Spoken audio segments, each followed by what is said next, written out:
नमस्कार, NLI news देख रहे हैं आप और मैं हूं आपके साथ तान्या सिंह। बात करिए राजनीति की बड़ी खबरों के बारे में। नीतीश कुमार कभी हड़बड़ाते या घबराते नहीं, प्रतिकूल परिस्थितियों को भी आसानी से अपने अनुकूल बना लेते हैं। रुपौली उपचुनाव में हार के बाद भी नीतीश कुमार निराश नहीं है। वो सही समय पर अपनी सधी चाल से बाजी मारने की फिर से तैयारी कर रहे हैं। साल 2020 से अब तक नीतीश को कई झटके लगे।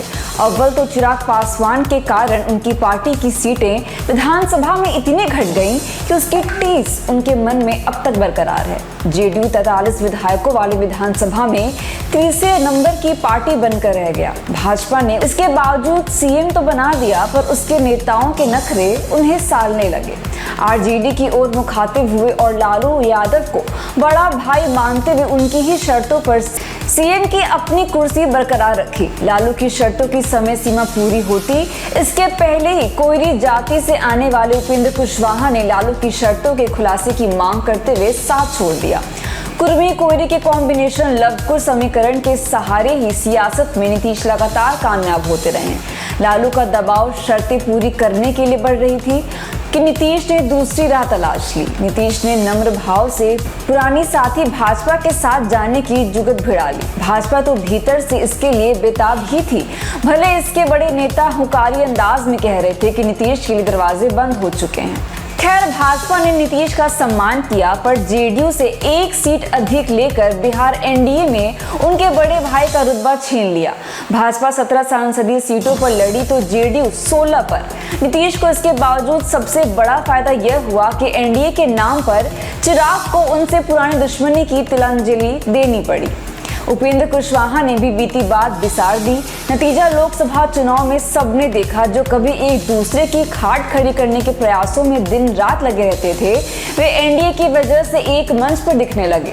नीतीश के लिए इस बार एनडीए में रहना उनके अच्छे दिनों के आरंभ का संकेत साबित हुआ। भाजपा से एक कम सीट पर लड़कर पिछली बार से 4 कम 12 की बराबरी नीतीश के लिए इसीलिए सुखद थी कि जिस आरजेडी से उकता करके वे एनडीए में आए थे, उसी के नेतृत्व वाले इंडिया ब्लॉक को अकेले जेडीयू से 3 सीटें कम मिली। आरजेडी को तो जेडीयू की 3/4 सीटों से ही संतोष करना पड़ा। संयोग से भाजपा को अकेले बहुमत न मिलने पर उसे रकार बनाने के लिए जिन बड़े दलों की जरूरत पड़ी, उन 2 बड़े दलों में एक जेडीयू भी है। जाहिर है कि विधानसभा के नतीजों से आहत नीतीश को इससे कितना सुकून मिला होगा। उन्होंने विधानसभा चुनाव में खाई अपनी ताकत लोकसभा में हासिल कर ली। नीतीश के अच्छे दिनों के परिणाम अब सामने आने लगे हैं। अब उन्हें भी लग रहा होगा कि बहुमत के बहाने पिछली बार भाजपा ने उनके 16 सांसदों के बावजूद सांकेतिक तौर पर सिर्फ 1 मंत्री पद दिया था, और इस बार 12 में ही भाजपा ने उनके 2 मंत्री बिना बोले बना दिया। पिछली बार 2 मंत्री पद की मांग न मानकर भाजपा ने उनका अपमान किया था। वे इतने दुखी हुए थे कि एनडीए में रहकर भी भविष्य में मंत्रिमंडल में शामिल होने से मना कर दिया था। हालांकि साल 1.5 साल के लिए जेडीयू के तत्कालीन राष्ट्रीय अध्यक्ष और राज्यसभा सदस्य आरसीपी सिंह ने नीतीश की मनाही की सीमा लांघ दी। नतीजतन नाराज नीतीश ने न उन्हें दोबारा राज्यसभा भेजा और न राष्ट्रीय अध्यक्ष रहने दिया। नीतीश कुमार का आत्मविश्वास एक बार फिर पुराने अंदाज में जाग चुका है। इसके लिए उन्होंने अपना प्लान केकेबी यानी कुर्मी कोयरी ब्रह्मांड एक्टिवेट कर दिया है।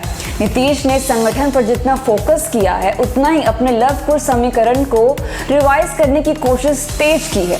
दोनों मोर्चों पर जेडीयू कमजोर पड़ता दिख रहा था। कोयरी बिरादरी के भगवान सिंह कुशवाहा को नीतीश ने एमएलसी बना पहला दांव चला। इसके बाद कुर्मी जाति से मनीष वर्मा पार्टी के महासचिव बनाए गए। इसके ठीक बाद बीजेपी ने नीतीश की चाल को आगे बढ़ाते हुए उनका साथ दिया।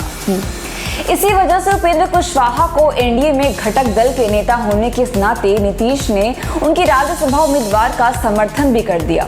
उत्तर बिहार में मजबूत ब्राह्मण चेहरे संजय झा को नीतीश ने पार्टी का कार्यकारी अध्यक्ष बनाकर अपना दायित्व ही सौंप दिया है। बाकी स्वर्ण वोटरों के भाजपा के साथ की वजह से बिदकने की संभावना कम है, और इसे ही कहते हैं राजनीति में गोटी बैठाने की कला। दरअसल लालू प्रसाद यादव ने इस लोकसभा चुनाव 2024 में कोयरी बिरादरी के कई कैंडिडेट उतार कर नीतीश के लवकुश समीकरण में जबरदस्त सेंधमारी की। समय पर नीतीश सतर्क नहीं होते तो अगले साल होने वाले विधानसभा चुनाव में उनके लिए खेल खतरनाक हो जाता। इसीलिए नीतीश ने भाजपा को साधा, चिराग पासवान को पटाया, उपेंद्र कुशवाहा को दुलारा, स्वजातीय मनीष वर्मा को जेडीयू का महासचिव बनाया, जीतन राम मांझी को भी साथ रखा।